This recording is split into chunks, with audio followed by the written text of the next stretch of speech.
Hello mga mamshis, Planty Twain. Gusto ko lang i-share sa inyo yung mga ginamit kong mga paso para sa aking mga snake plants. Ayan, so silipin natin.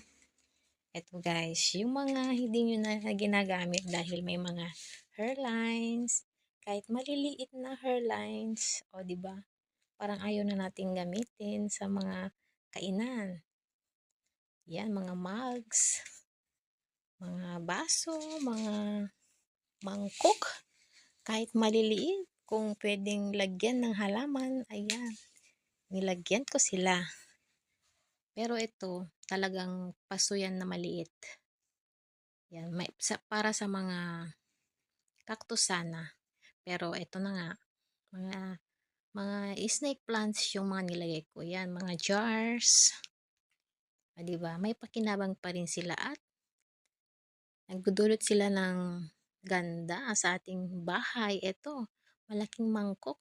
Pero nakita nyo ba, parang mayroon siyang crack. Ayan. Ito naman, dekorasyon sa bahay.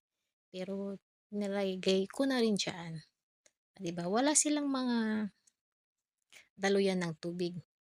Yan. So, hindi sila na-overwater kasi malilit lang naman sila.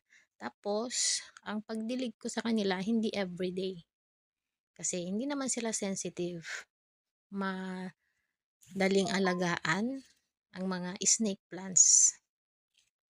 So, eto na nga sila. Diba? Makikita mo yung mga platito, mga mangkok, mga mugs na may mga hairlines. Yan. Kaya naman, sila yung nilagay ko dyan para hindi na naman masira yung ating bakod sa kakadilig. Sila yung mga nilagay ko, mga snake plants.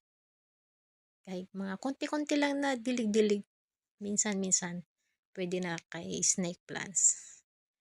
Yan guys. Thank you for watching.